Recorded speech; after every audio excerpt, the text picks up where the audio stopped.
Dante's Inferno, Canto 31.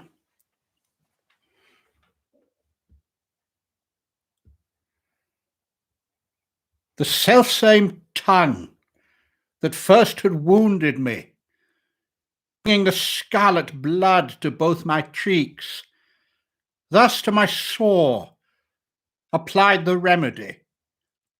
Even so Achilles' lance was wont to mix good gifts with ill, as erst his sires had done, hurting and healing, so the old tale speaks. We went on our way, turning our backs upon that mournful vale, up by its girdling bound, and silent paced across the bank of stone. And less than day, and less than night, all round it gloomed. My eyes strained forward on our course, saw little, but I heard a high horn sound, so loud it made all thunder seem but hoarse, whereby to one sole spot my gaze was led, following the clamour backward to its source. When Charlemagne, in rout and ruin red, lost all the peerage of the holy war, the horn of Roland sounded not so dread. And when I'd gazed that way a little more, I seemed to see a plump of tall towers looming. "Master," said I, "what town lies on before?" "Thou strivest to see too far amid these glooming shadows," said he. "This makes thy fancy err, concluding falsely from thy false assuming. Full well shalt thou perceive when thou art there, how strangely distant can delude the eye. Therefore spur on thy steps the speedier." But after that he took me lovingly by the hand and said, "Nay now, before we go, I'll tell thee, lest the strange reality surprise thee out of measure. Therefore know, these are not towers, but giants, set in a ring, and hid from the navel down in the well below. And just as when a mist is vanishing, little by little, the eye reshapes anew the outlines hid by the crowded vaporing, so as that thick gross air we journeyed through, little by little drawing nigh the well, my error left me, and my terror grew. As Monteregion's ring-shaped citadel, as all its circling rampart crowned with towers, even so, with half their bodies, the horrible giants, whom Jove, when the thunder rolls and lowers, threatens from heaven, girded the well's high rim, turreting it, the tall and terrible powers. Already I made out one huge face, the dim shoulders and breast, and part of the belly, and close hung at its sides, both monstrous arms of him. Nature, in truth, did wisely when she chose to leave off making such vast animals and let Mars lack executives like these. If she repent not elephants and whales, whoso looks subtly at the case will find how prudently her judgment trims the scales. For where the instrument of thinking mind is joined to strength and malice, man's defense cannot avail to meet those powers combined.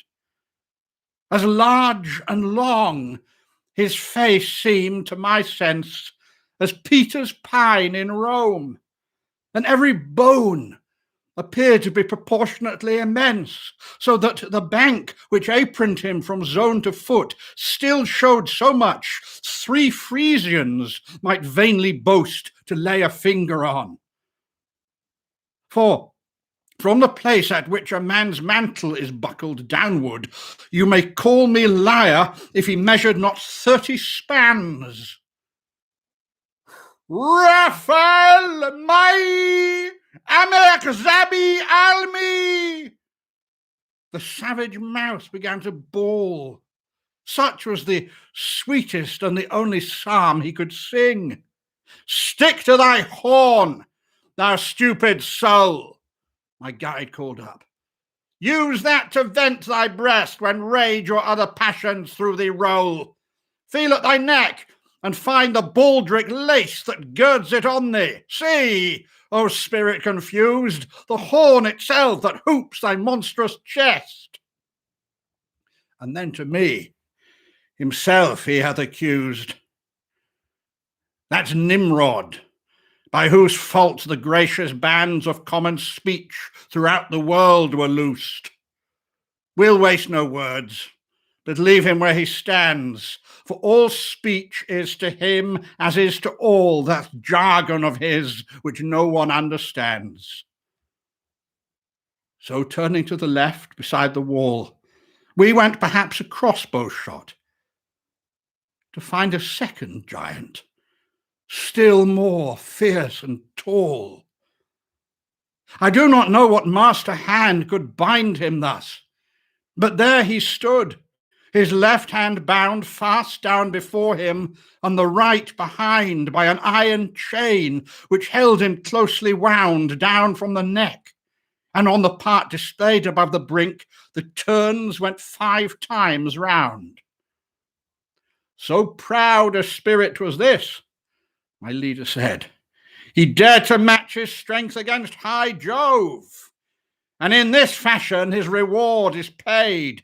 Ephialtes is his name, who greatly strove when the giants made the gods tremble for fright. The arms he brandished then no longer move. Were it but possible, I wish my sight, said I, could once experience and take in Briareus's huge, immeasurable height.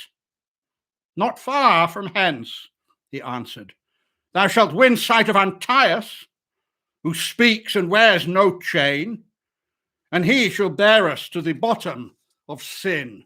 Very far off is he whom thou fain wouldst behold. Like this he's fettered, and doth look as this one looks, but twice as fierce again.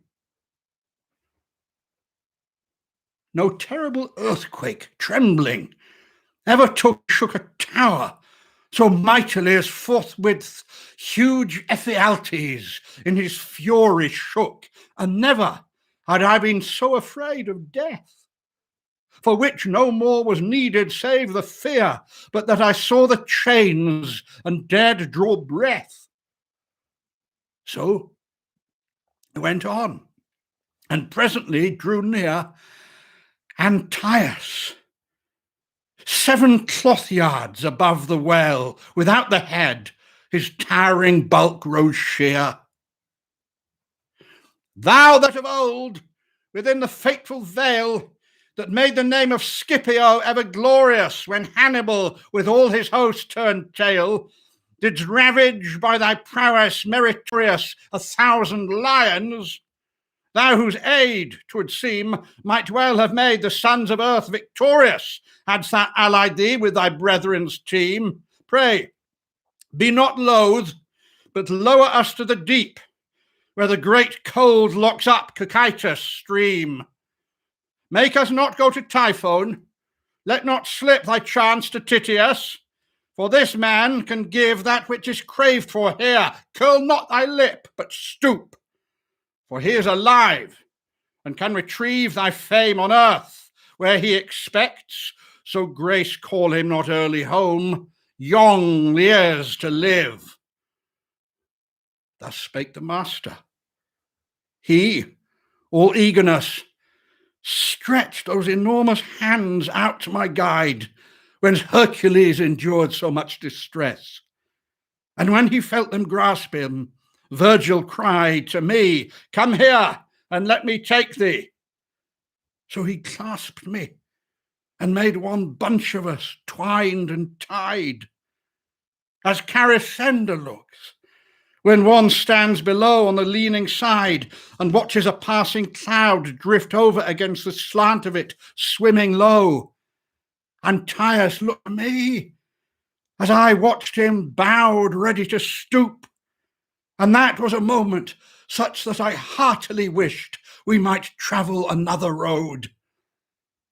But he set us lightly down in the deep, whose clutch holds Judas and holds Lucifer spent fast, nor in that stooping posture lingered much,